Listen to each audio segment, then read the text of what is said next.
मेरी कविता का शीर्षक है जी कोरोना वायरस। पहले आया स्वाइन फ्लू तो आया हूँ करोना, पर भारत के अंदर ऐसा वायरस कदे नहीं रौना।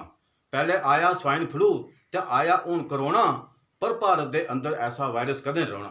पूरी दुनिया पिट्टा करते सारे, बाज नहीं आते खुद लेने शायद ये चीनी हथियारे करा रहे हूँ पूरी जांच।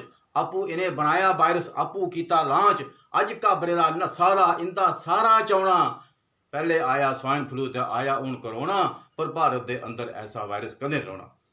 फीने नक्के आले दा हुण गर्क होई गया बेड़ा, फीने नक्के आले दा हुण गर्क होई गया बेड़ा। पूरी दुनिया बिच बनाया माहौल दहशत दा जेड़ा। अग लगे इंदी जीबे गी लांदी ही जड़ी स्वाद, नहीं जम्मनी चाहिदी कदे भी इये ने औलाद। इन्हें जिंदगी की समझे दा जियां कोई खिडौना। पहले आया स्वाइन फ्लू तो आया हूँ करोना, पर भारत के अंदर ऐसा वायरस कदे नहीं रौना।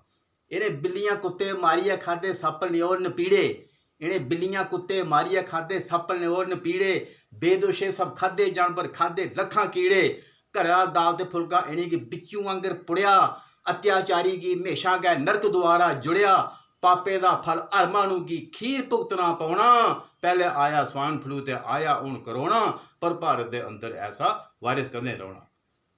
डरो साथियों नहीं, डरो साथियों नहीं बिंद एहतियात तुस बरतो, डरो साथियों नहीं बिंद एहतियात तुस बरतो।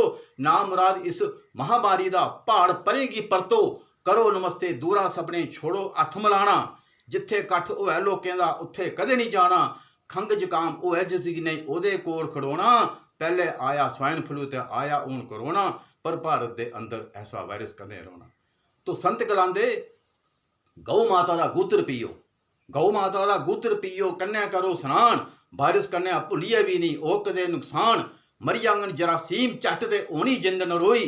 ना ਇਹਦਾ कोई साइड इफेक्ट ते ना गै खर्चा कोई। हथे पैरे साबण मलिए चंगी चाली धोना। पहले आया स्वाइन फ्लू तो आया हूँ करोना, पर भारत के अंदर ऐसा वायरस कदे नहीं रौना। तो दिया दा तुसें अज सनेहा फोन भी खंगी दिया दा तुसें अज सनेहा फोन भी खंगी। पिछुआ तुस पछतागे हो वक्त गया जे लंघी। मूँहें बन्निए मास्क रखो, रखो साफ सफाई। मूँहें बन्निए मास्क रखो, रखो साफ सफाई। स्वादिक भोजन खाने वाली आदत लाओ पाई। जेकर जीवन अंदर तुसी है सुखे दी नींदर सोना। पहले आया स्वाइन फ्लू तो आया हूँ करोना, पर भारत के अंदर ऐसा वायरस कदे नहीं रौना।